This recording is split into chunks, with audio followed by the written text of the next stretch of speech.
Una ngang makakaharap ng Gilas Pilipinas sa unang window ng FIBA Asian Qualifiers para sa taong 2025 ay ang national team ng Hong Kong. Kung pagbabasehan nga natin sa FIBA ranking ay lamang na lamang ang ating Gilas Pilipinas kung saan pang 38 tayo sa buong mundo ayon sa latest ranking ng FIBA. Habang ang Hong Kong naman nga ay malayong malayo sa Pilipinas sa 113 spot sa FIBA ranking. Pero alam niyo ba dati na pinahirapan ng Hong Kong national team ang Gilas Pilipinas noong 2013 FIBA Asia Championship kung saan yun din yung taon na yon na tinalo natin ang malakas na kupunan ng South Korea. Sa video natin ito ay ating pag-usapan ang magiging laban ng Gilas Pilipinas at ang magiging roster ng Hong Kong ngayong FIBA Asian Qualifiers. At atin na ding balikan ang naging laban dati ng Gilas at Hong Kong kung saan nahirapan nga dito ang ating bukas nga ay makakaharap ng Gilas Pilipinas ang mahinang team ng Hong Kong para sa kanilang unang game sa window 1 ng FIBA Asian Qualifiers ngayong taon. Kasama nga sa naging final 12 ng Gilas ay sina Justin Brownlee, Scottie Thompson, Jamie Malonzo, Kai Soto, Junmar Fajardo,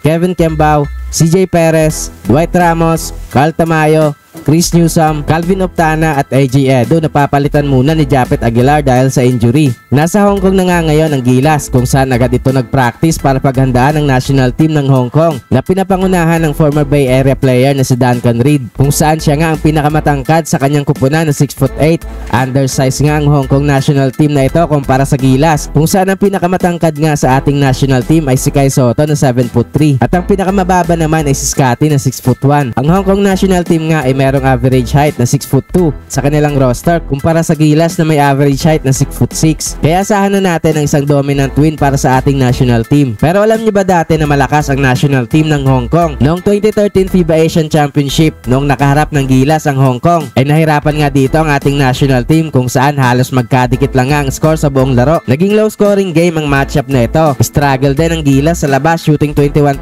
sa 3-point line. Lamang din ang Hong Kong noon sa first half sa score na 38-33. Naging malaking factor nga dito ang naging rebounding ng Hong Kong kung saan nagkaroon nga sila ng advantage sa kanilang 45 rebounds laban sa 36 rebounds ng Gilas despite na mas matatangkad tayo sa kanila. Pinakamatangkad nga dati sa kanila noon ay 6'10". Sunod ay si Duncan Reed na 6'8". Sa atin naman nga ay meron tayong 6'11" na Marcus Doutit, 6'10" na Fajardo at 6'9" na Japet Aguilar. Pero buti na lang nga late sa fourth quarter ay nagkaroon tayo ng run para makalayo sa Hong Kong na pinangunahan ni na Norwood at Doutit. Kaya natapos ang laro sa score na 67-55, panalo ang Gilas. Pero sa ngayon nga ay malabo na itong mangyari kung saan mas lalo pang ang humina ang national team ng Hong Kong at mas lalo namang lumakas ang Gilas Pilipinas. Kaya asahan natin ang magiging easy win bukas ng ating national team.